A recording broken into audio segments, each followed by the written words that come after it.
A gente fala agora de um assunto doloroso, mas importante, né, de ser abordado aqui no nosso programa.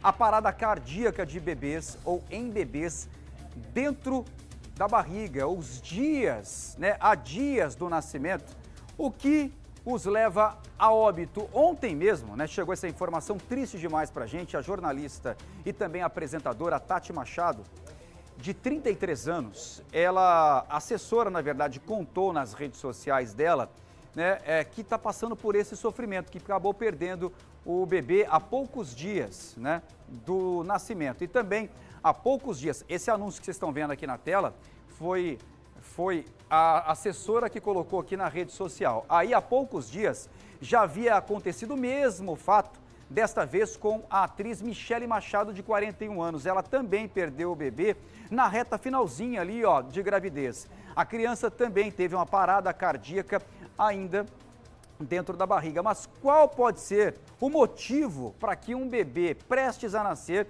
apresente esse quadro ainda na barriga da mãe? Quem vai conversar sobre esse assunto triste demais com a gente é ela, a Glaucinha Araújo. Oi, Glaucinha, conta para nós. Oi, João, não dá nem para mensurar uma dor como essa, né? Porque a mulher, ela cria expectativas, ela compra todo o enxoval, ela sonha com o futuro dessa criança e, de repente, como aconteceu, ela sentiu que algo estava errado. Quando chegou na maternidade, viu que o bebê não tinha mais os batimentos cardíacos. E aí?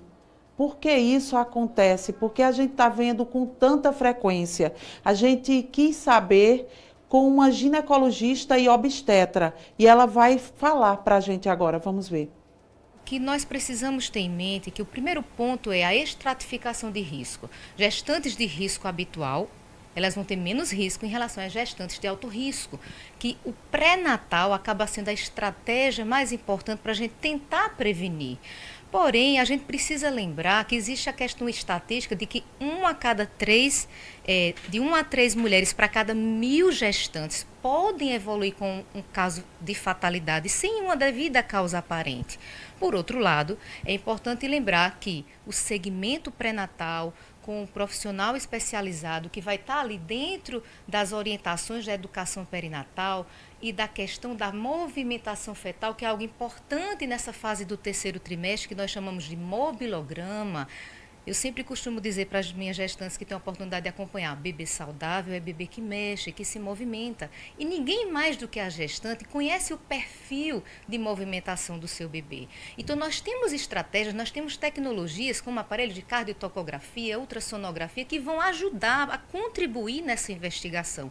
Mas eu posso hoje fazer uma avaliação e, de repente, de um dia para outro, estar diante de um quadro como esse. E a mulher vai estar percebendo a movimentação fetal. Então, após as refeições principais, o bebê ele tem que ter uma movimentação ali naquela hora seguinte de pelo menos 4, 6 movimentos. Isso demonstra que é um bebê que está ativo, um bebê que está saudável. Fora isso, a gente precisa investigar. Agora, a gente tem que ter uma preocupação importante, que a gente também não pode causar um pânico nas outras gestantes. A mulher, a gestante de risco habitual, está ali sempre atenta à movimentação fetal, ela não precisa estar indo recorrer a fazer ultrassonografia, fazer outros exames que podem estar trazendo informações que vão direcionar essa mulher para algo que nem é tão necessário e importante, né? Então, é importante a gente deixar isso claro do segmento e da estratificação de risco. A mulher que é uma hipertensa, por exemplo, que já tem fatores de risco para hipertensão, a principal estratégia para ela prevenir é usar o AS a partir de 12 a 36 semanas e usar cálcio para todas as gestantes da população brasileira. Isso vai prevenir os principais fatores que levam ao óbito fetal intrauterino lá no final. A diabetes gestacional, que é um outro fator importante que a gente precisa diagnosticar, conduzir, tratar. As trombofilias. Então, um pré-natal de qualidade, uma gestante que é risco habitual, de repente evolui para um alto risco, precisa ser conduzida por pré-natal de alto risco, exclusivamente por um obstetra, por especialistas, por outras especialidades, um atendimento transdisciplinar, para que dessa forma nós possamos ter a oportunidade de identificar precocemente e de interromper a gestação em tempo oportuno. Uma gestante hipertensa, por exemplo, com pré-eclâmpsia ou uma gestante com diabetes gestacional, muitas vezes ela tem que interromper a gestação com 37 semanas, né? Então eu preciso individualizar. E no final de tudo, lembrar que Cada mulher é única, né? Cada gestação tem suas peculiaridades. A gente precisa ter esse olhar atento, essa escuta ativa para tentar identificar, reduzir danos, diagnosticar precoce e poder, se tiver ao nosso alcance, mudar os desfechos. Mas nós não somos determinantes dos desfechos. 1 a 3 para cada 1000 podem evoluir mesmo com tudo dentro da normalidade. E, de fato, existem essas situações de fatalidade. Pois é, agora a gente vai conversar com a psicóloga Aline Arruda para entender sobre a emoção. O que acontece com essas mães que perdem os bebês?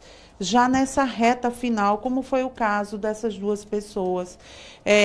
Com 8 meses, você já está naquela expectativa de ter o bebê no colo, já faltando pouco tempo. E aí, como faz para lidar com tudo isso? Bom dia, Aline.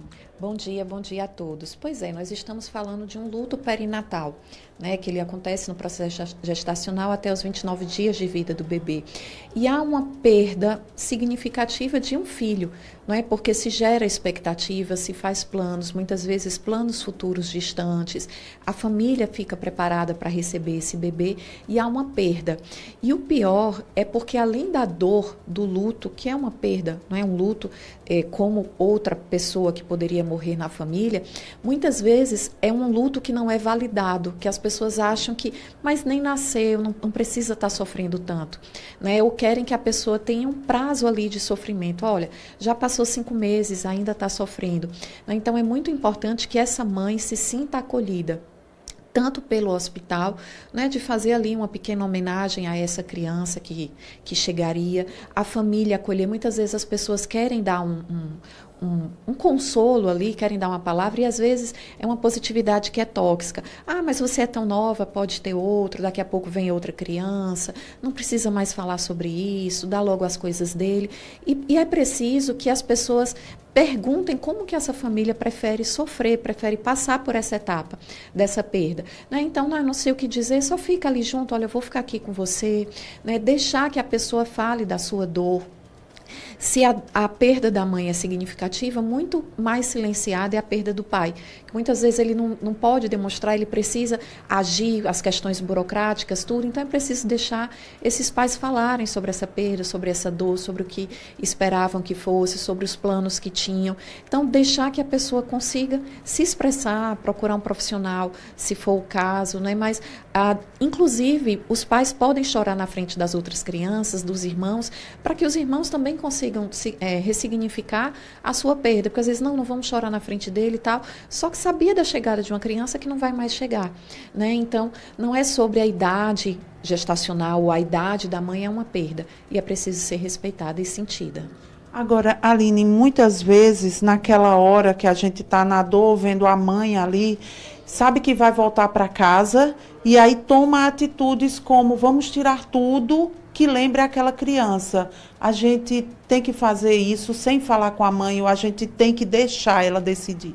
É super importante deixar que a mãe decida, né? Que a família decida. Às vezes a pessoa quer fazer para ajudar, mas às vezes a mãe vai levar um tempo para processar a perda desse filho. Muitas vezes ela vai deixar o quarto ali montado por um tempo e aí depois os familiares vão lá perguntar como é que ela prefere fazer. E muitas vezes essa dor ela é ressignificada quando ela consegue dar isso para uma outra mãezinha, para uma outra criança que vai chegar. Mas isso sempre será a escolha dos pais, de como eles preferem fazer. Então pergunta como é que você quer fazer, como é que você vai se sentir mais à vontade, se vai preferir guardar alguma coisa, se vai deixar lá, mas não tomar decisões pelos pais. Muito obrigada, tá, Aline? Obrigada também. Olha, o que a gente entende nessa história é que é uma dor única e você precisa respeitar, não diminuir. Porque as pessoas, como a Aline disse, às vezes dizem assim, ah, mas aí nem nasceu. Não. Era uma gestação. A pessoa estava esperando, ansiosa por carregar aquele filho no colo, criou uma expectativa e era a realização de um sonho. Volto com você, João. E hoje com a rede social está tudo gravado, né? Expectativa, quartinho montado, oh meu Deus do céu. Obrigado, viu, Glaucinha? Agradeço a nossa entrevistada, é de cortar o coração, realmente, né?